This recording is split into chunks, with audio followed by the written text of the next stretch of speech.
Good morning students. I hope you all are well. Today beta we will continue with a new topic of AD&AS problem of excess demand and deficient demand का नया topic है हमारे पास under employment equilibrium deficient demand और deflationary gap. Minded deficient demand and deflationary gap are a result of underemployment equilibrium. They are a result of underemployment equilibrium. Now what does it say? It says it is a situation where AD is equal to AS for a level of output which is less than the full employment level of output. What does it mean? See, if our initial AD was 100 units, initial AS was 100 units. We know this is planned ex ante or desired AD and AS, but our actual AD comes out to be 80 units. So it means we know that equilibrium income is dependent on AD. It is dependent on AD. So it means that our equilibrium point will be at 80 is equal to 80, which is less than 100 is equal to 100.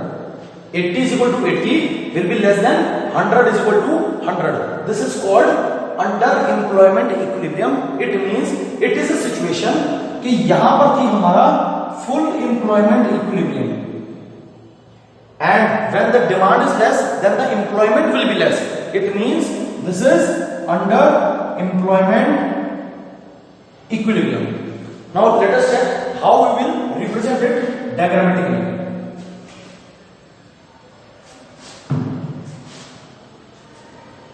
X-axis, Y-axis, AD, income,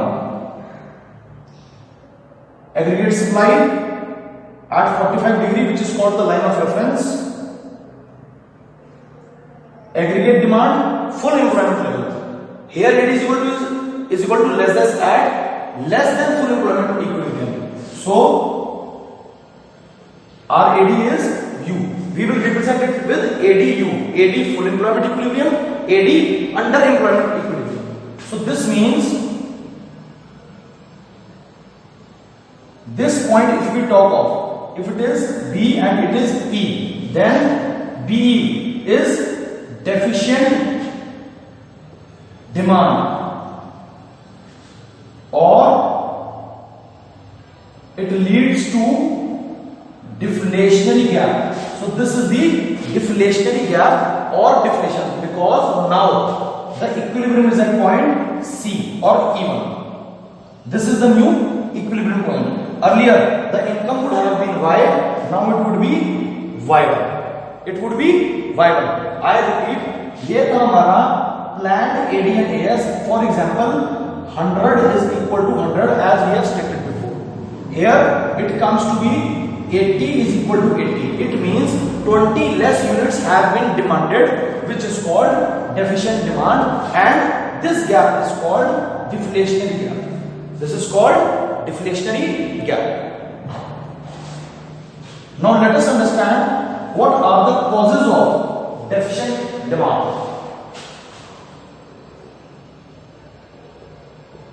Causes of deficient demand. The causes are related or based on the sectors of an economy which we have studied: 2-sector economy, 3-sector and 4-sector. So we say C, I, G, X, M and another factor T, that is taxes. So here first hand is C, that is consumption expenditure.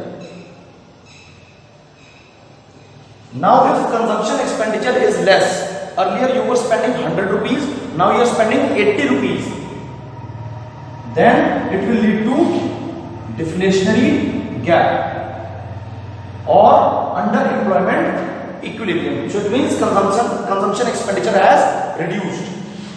Second, I component,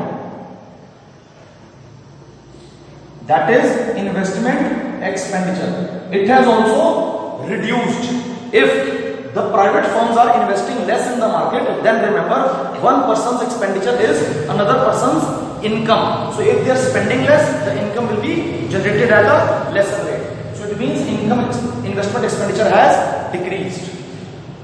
Third comes the government factor.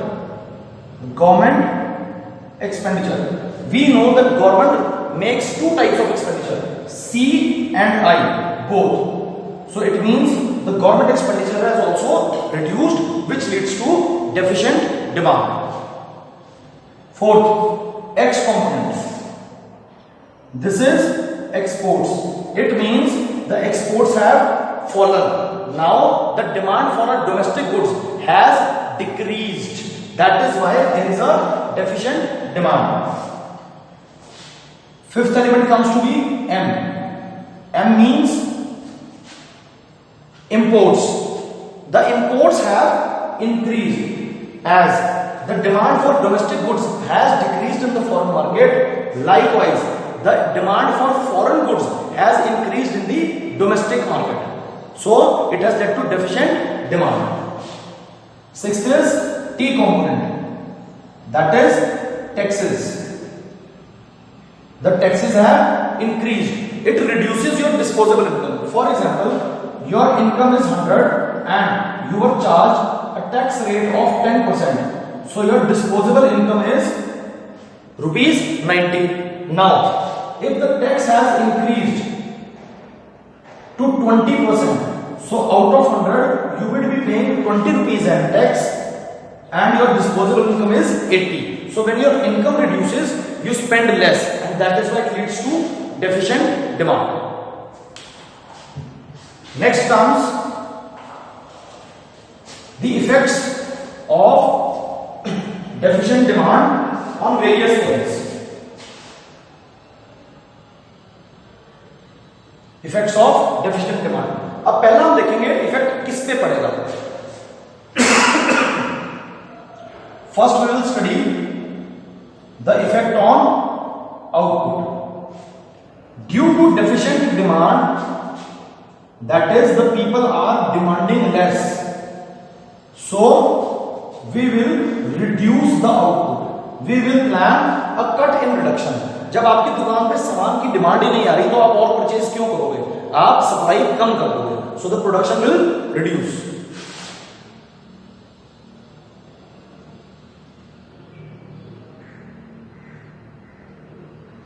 Next is effect on employment. Obviously, when you are planning a cut in reduction, the employment will also decrease. The next is price. When there is a deficient demand, तो क्या होगा? We would go for boosting up sales by reducing the price.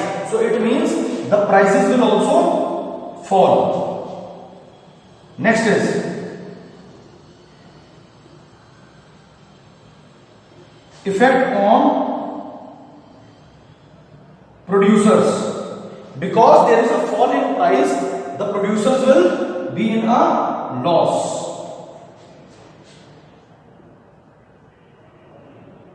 Effect on consumers. Because the prices have decreased, it means the competition has increased. So the consumers will gain because they will be able to buy more products at a lesser price and their real income will increase. The last is effect on national income. As output is decreasing, the prices are decreasing, the employment is decreasing, the national income will also decrease. It means a fall in national income. Next comes with the opposite of it. So our next topic is over employment equilibrium. तो हम यहां पे under का कर देंगे over employment. हम इसको over employment या हम ओवर फुल एम्प्लॉयमेंट इक्विलिब्रियम भी कहते हैं. Deficient will become excess demand and deflationary gap will become inflationary gap. I repeat, under-employment equilibrium will become over-full employment equilibrium, deficient demand will become excess demand, and deflationary gap will become inflationary. And here instead of less it would be more. Now it says it is a situation where AD is equal to AS for a level of output which is beyond or more than full level of output. What does this say? If planned AD is equal to AS was equal to 100 is equal to 100 units, we know that equilibrium income depends upon AD and actual AD comes to be 110. So remember कि आपकी दुकान पे आप 100 jackets लेकर आए cell के लिए because you were expecting a demand of 100 units, but the demand comes to 110 units. Now what you will do? You will increase prices. It means it will lead to inflation. तो prices बढ़ जाएंगे और inflation हो जाएगी because AD is greater than AS. Actual AD is 110 and planned supply was 100. Now remember, हमने पिछले unit में किया था that we are already working at full employment level. We have discussed about PPC. This is a PPC, that is the potential of the economy is 100 units.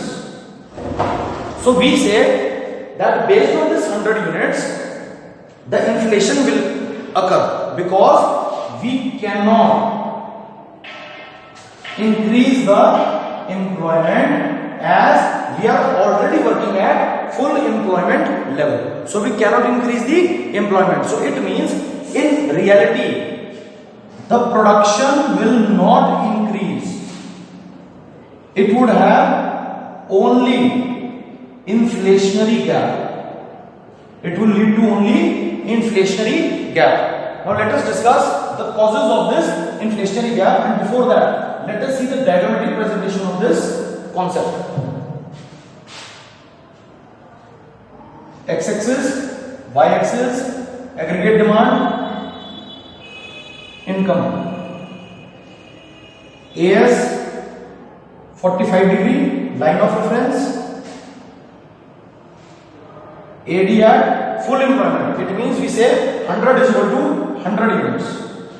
Now the actual AD comes to be ADO, over full employment. पिछले में हमने क्या था? ADU, that is underemployment. Here we will write ADO, that is over full employment. So it means the new equilibrium point will be here. Now this is called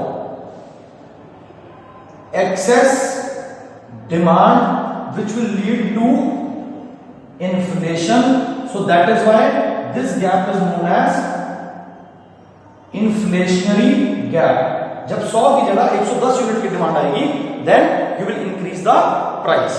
Now let us see the causes that lead to excess demand or inflationary gap.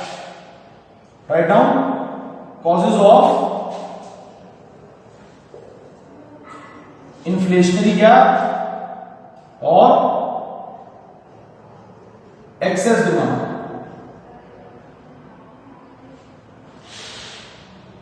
We will follow the same pattern, that is C, I, G, X, M and T.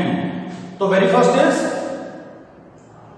consumption expenditure. It means the consumption expenditure has increased.